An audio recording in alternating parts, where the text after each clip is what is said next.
प्रिय विद्यार्थी मित्रमैत्रिणींनो, मी प्राध्यापिका उर्मिला पावरा, पूज्य साने गुरुजी विद्याप्रसारक मंडळाचे कला, विज्ञान व वाणिज्य कनिष्ठ महाविद्यालय शहादा, जिल्हा नंदुरबार, आपणास शिक्षणशास्त्र या विषयाचे ऑनलाईन अध्यापनाचे कामकाज मी करणार आहे.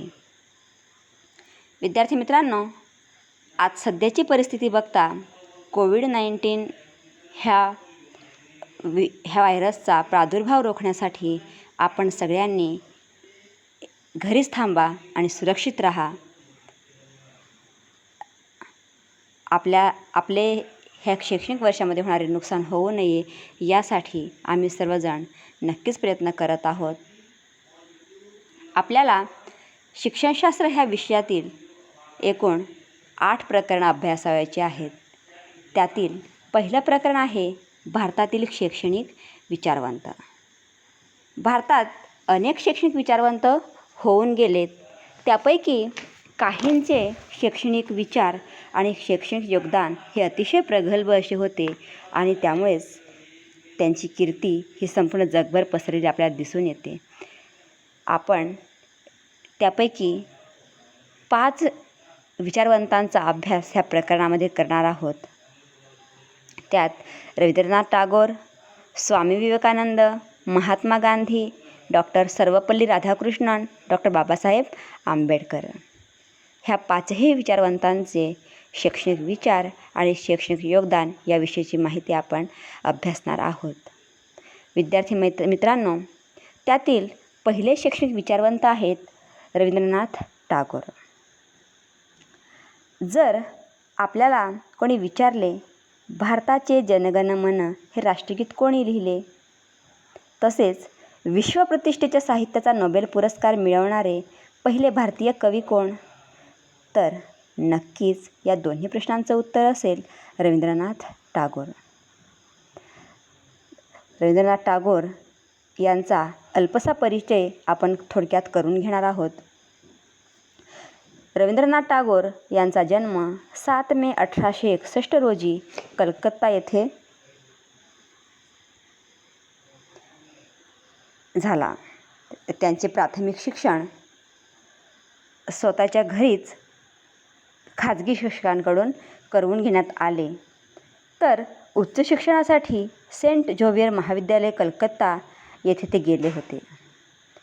रवींद्रनाथ टागोर यांचे पूर्ण नाव रवींद्रनाथ देवेंद्रनाथ टागोर असे होते, तर आईचे नाव शारदा देवी. रवींद्रनाथ टागोरांचे वडील देवेंद्रनाथ हे राजाराम मोहन रॉय यांनी स्थापन केलेल्या ब्राह्मो समाजाचे ते पुरस्कर्ते होते, तर आई शारदा देवी या धार्मिक प्रवृत्तीच्या होत्या. यामुळे रवींद्रनाथ टागोर यांना घरामध्ये धार्मिक व पुरोगामी वातावरणाचे सान्निध्य लाभले. रवींद्रनाथ टागोर यांना 1913 साली गीतांजली ह्या काव्यसंग्रहासाठी नोबेल पारितोषिक मिळालेले होते.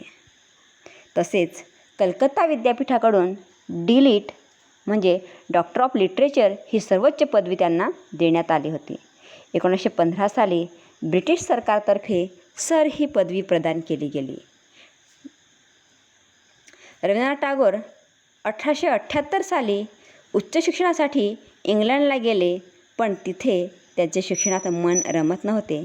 त्यांनी 1880 साली कोणतेही शिक्षणाची पदवी न मिळवता ते भारतात परत आले. औपचारिक शिक्षण देणाऱ्या शाळा म्हणजेच 4 भिंतींच्या आत विद्यार्थ्यांना बसवून शिकवलं जाणारी पद्धत त्यांना कोंडवाळा वाटत होती. औपचारिक शिक्षणाच्या या कोंडवाड्यातून बालकांना बाहेर काढण्यासाठी आपण काहीतरी केले पाहिजे या प्रबळ इच्छाशक्तीमधून रवींद्रनाथ टागोर यांनी शांतिनिकेतन या शाळेची स्थापना केली. शांतिनिकेतन शाळेमध्ये शिक्षणविषयक अनेक शैक्षणिक प्रयोग राबवले गेले. याच शैक्षणिक प्रयोगांमुळे एक शैक्षणिक विचारवंत म्हणून त्यांची कीर्ती संपूर्ण जगभर पसरली. रवींद्रनाथ टागोर यांनी आपले शैक्षणिक विचार मांडताना त्यांनी शिक्षणाची व्याख्या शिक्षण म्हणजे आत्मविष्कार अशी केली आहे. अध्यापन प्रक्रियेत बालकांना पूर्ण स्वातंत्र्य दिले पाहिजे.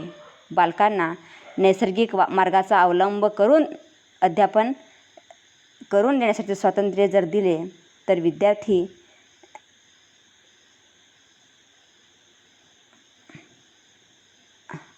अध्यापन चांगल्या पद्धतीने करू शकतील.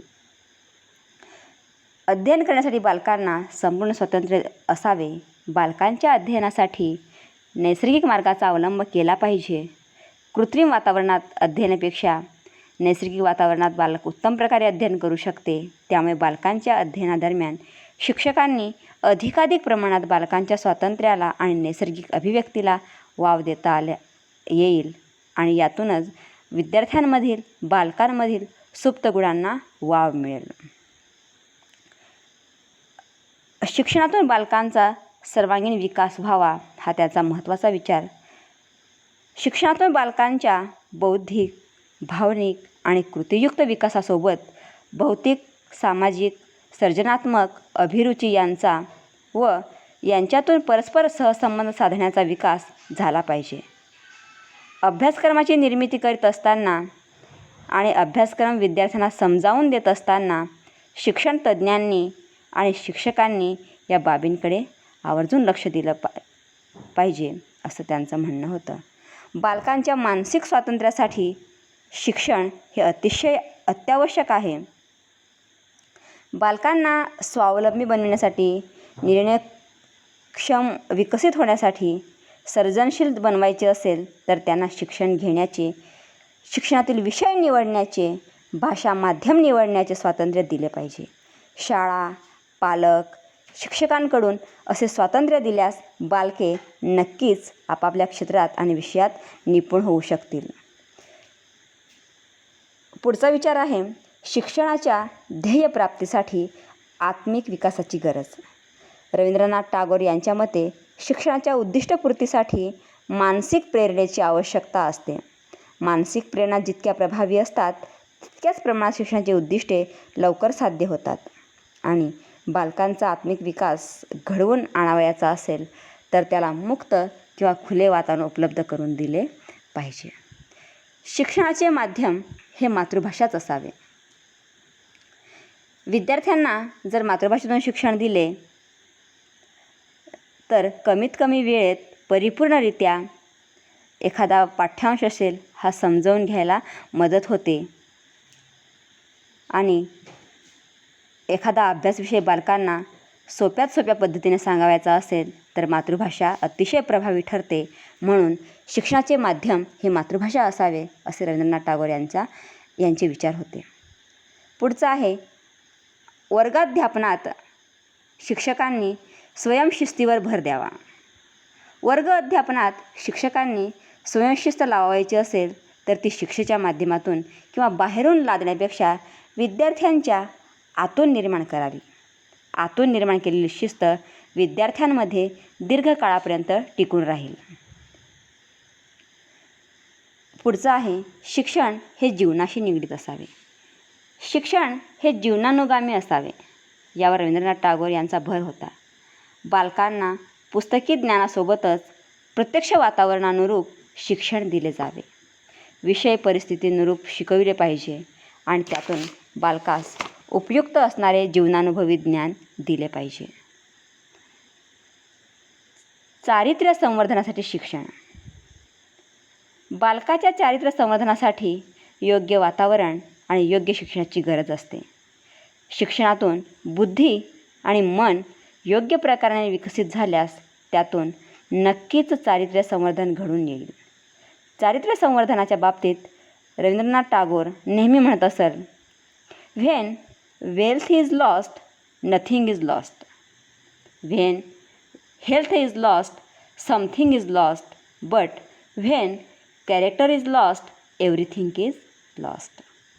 म्हणजेच काय तर संपत्तीचा नाश झाला किंवा संपत्ती जर आपण हरविली तर त्या ठिकाणी फारसं आपला नुकसान होत नाही. जर आपलं आरोग्य थोडंसं खालावलं तरीही आपल्यावर फारसा परिणाम होत नाही. परंतु जर का आपलं चारित्र्य त्या ठिकाणी आपण हरवलं तर आपण सगळ्याच गोष्टी हरवून बसतो, सगळ्याच गोष्टीचं नुकसान आपल्याला होत असतं. आणि म्हणून चारित्र्य संवर्धनासाठी शिक्षण हे अतिशय महत्त्वाचं आहे. पुढचं आहे संपूर्ण सृष्टीशी जीवनाचे सामंजस्य प्रस्थापित करण्यासाठी शिक्षण. रवींद्रनाथ टागोर यांनी आपल्या पर्सनॅलिटी या पुस्तकात शिक्षणाविषयी माहिती सांगितली असून जे संपूर्ण सृष्टीशी आपल्या जीवनाचे सामंजस्य प्रस्थापित करू शकते तेच सर्वोत्तम शिक्षण होय. रवींद्रनाथ टागोर यांच्या मते शिक्षण ही विकासाची प्रक्रिया ठरण्यासाठी परमोच्च स्थान गाठणे अगत्याचे आहे. या शिखरावर व्यक्तीला पोचविणे म्हणजे पूर्ण व्यक्तिमत्व प्राप्त करून देणे होय. तर या पद्धतीने त्यांनी आपले शैक्षणिक विचार जे आहेत हे विचार मांडलेले आहेत आणि ह्या शैक्षणिक विचारांचीच अंमलबजावणी त्यांनी निर्माण केलेल्या विविध प्रकारच्या शैक्षणिक संस्था, शाळा, विद्यापीठं यामध्ये करताना आपल्याला दिसून येतात. तर पुढील मुद्दा आपण अभ्यासणार आहोत रवींद्रनाथ टागोर यांचे शैक्षणिक योगदान. विद्यार्थी मित्रांनो, आपण काही वेळापूर्वीच पाहिले की रवींद्रनाथ टागोर यांना औपचारिक शिक्षण पद्धती अजिबात मान्य नव्हती. विद्यार्थ्यांना स्वातंत्र्य द्या, आवडीनुसार त्यांना अध्यापन करू द्या आणि ह्या औपचारिक शिक्षण पद्धतीतून बालकांची सुटका कशी करण्यात येईल ह्याचा त्यांनी अतिशय मनापासून विचार केलेला होता आणि त्यामुळेच त्यांनी शांतिनिकेतन ह्या शाळेची स्थापना केली आणि ह्या शांतिनिकेतन शाळेमध्येच त्यांनी अनेक शैक्षणिक जे उपक्रम आहेत हे उपक्रम त्यांनी राबविले आणि ते यशस्वी ठरले. हे सर्वाधिक मोठं योगदान शैक्षणिक क्षेत्रातलं रवींद्रनाथ टागोर यांचं आपणास दिसून येतं. तर त्याविषयी आपण डिटेलमध्ये माहिती घेऊया. शांतिनिकेतन शाळा ही कलकत्त्यापासून जवळच असलेल्या बोलपूर या गावी 1901मध्ये रवींद्रनाथ टागोर यांनी त्याची स्थापना केली. आपल्या शैक्षणिक विचारांना मूर्त स्वरूप देणे हा शांतिनिकेतन शाळेचा मुख्य उद्देश होता. या शाळेतील सर्व वर्ग खुल्या वातावरणात भरत असत. निसर्गरम्य वातावरणात शिक्षक विद्यार्थी एकत्र राहत. एकत्र राहण्यामधून भोजनामधून विद्यार्थ्यांच्या स्वावलंबन व श्रमप्रतिष्ठेचा विकास घडून येत असे. या शाळेमध्ये बागकाम करणे, पुस्तकांची बांधणी करणे, सुतारकाम करणे, संगीत, नाट्य, नृत्य, साहित्य इत्यादी अनेक विषय शिकविण्याची सोय होती.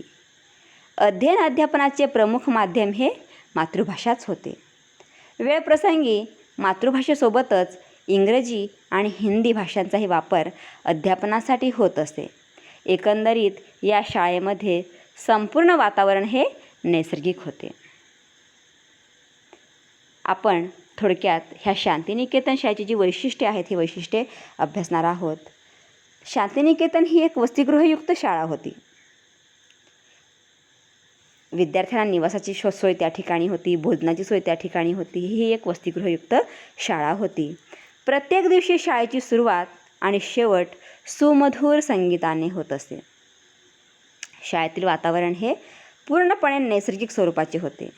शाळेतील सर्वच शिक्षक आपण शिकवित असलेल्या विविध विषयांमध्ये, विविध कलेमध्ये निष्णात होते. स्वतंत्र वातावरणामध्ये विद्यार्थी आणि शिक्षक अध्ययन अनुभव घेत असत. वसतिगृहातील सर्व कामे विद्यार्थ्यांना स्वतःला करावी लागत असत. या शाळेमध्ये कृतीयुक्त अध्ययनावर भर होता. शिक्षणाचे माध्यम हे मातृभाषाच होते. शांतिनिकेतन शाळेचे 3 विभाग होते. विद्यार्थ्यांना वयोमानानुसार त्या ठिकाणी त्या विभागामध्ये प्रवेश दिला जात होता. वयाच्या 10व्या वर्षापर्यंत शिशु विभाग, वयाच्या 10 ते 15 वर्षापर्यंत मध्य विभाग, तर आद्य विभागात 15 वर्षावर नंतरच्या मुलांचा समावेश होता.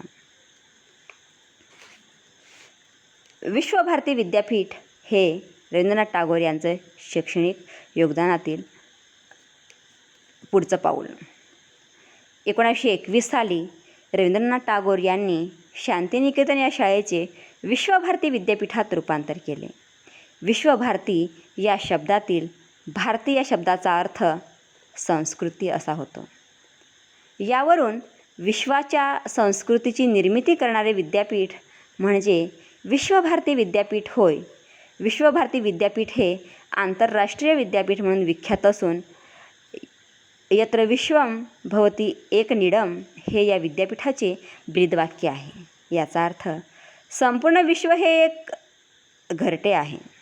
सोबतच या नावामधून वसुधैव कुटुंबकम ची भावना प्रतीत होते.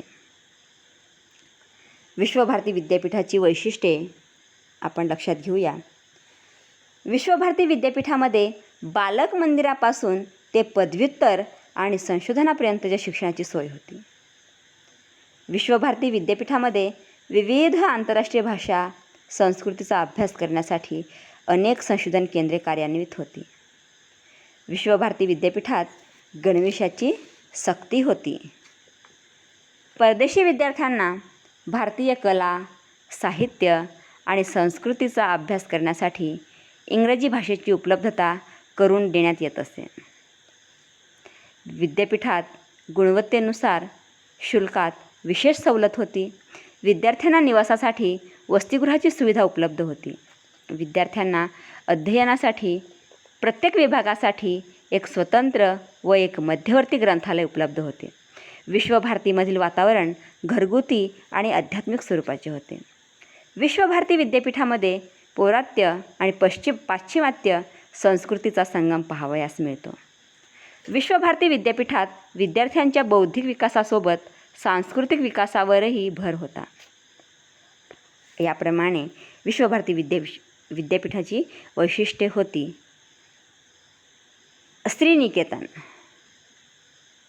श्रीनिकेतन हे सुद्धा रवींद्रनाथ टागोर यांच्या शैक्षणिक योगदानापैकीच एक महत्त्वाची संस्था आहे. रवींद्रनाथ टागोर यांनी 6 फेब्रुवारी 1922 रोजी कलकत्त्याजवळील सुरुल या गावी श्रीनिकेतनची स्थापना केली. श्रीनिकेतन या नावामधील श्रीचा अर्थ विकास किंवा कल्याण असा होतो. श्रीनिकेतन ही तांत्रिक शाळा असून या शाळेमधून तांत्रिक व व्यावसायिक शिक्षणावर भर होता. खेड्यातील जनतेला शिक्षण देऊन तेथील नैसर्गिक साधनसामग्रीचा वापर करून व्यक्ती व परिसराचा विकास करणे हा श्रीनिकेतन स्थापना मागचा मुख्य उद्देश होता. पुढचा मुद्दा आहे श्रीनिकेतनची वैशिष्ट्ये. श्रीनिकेतन ही ग्रामीण माध्यमिक शाळा असून या शाळेत तांत्रिक व व्यावसायिक शिक्षणाची सोय होती की जेणेकरून विद्यार्थ्यांना ह्या संस्थेतून बाहेर पडल्यानंतर स्वतःचा व्यवसाय, स्वतःचा रोजगार त्या ठिकाणी त्यांना करता येऊ शकतो. श्रीनिकेतनला शिक्षासत्र असेही संबोधले जात होते. श्रीनिकेतनमधून पायाभूत महत्त्वाचे शिक्षण हे दिले जात होते. श्रीनिकेतनच्या माध्यमातून शिक्षण, कृषी, समाजकार्य इत्यादी कार्ये पार पाडली जात होती. श्रीनिकेतनचा समावेश विश्वभारती विद्यापीठाअंतर्गत झालेला होता. अशा पद्धतीने रवींद्रनाथ टागोर यांचे शैक्षणिक विचार आणि शैक्षणिक योगदान याविषयीची माहिती आपण मिळविलेली आहे. पुढील तासिकेला आपण स्वामी विवेकानंद या शैक्षणिक विचारवंताविषयीची माहिती घेणार आहोत. आपण आता अध्यापन केलेल्या टॉपिकवरील जे प्रश्न आहेत ते प्रश्न विद्यार्थ्यांनी लक्षात घ्यावयाचे आहेत आणि त्या प्रश्नांची उत्तरे आपल्या वहीमध्ये लिहून ते माझ्या व्हॉट्सअप नंबरवर पाठवायचे आहे. पहिला प्रश्न आहे, रवींद्रनाथ टागोर यांचे शैक्षणिक विचार स्पष्ट करा.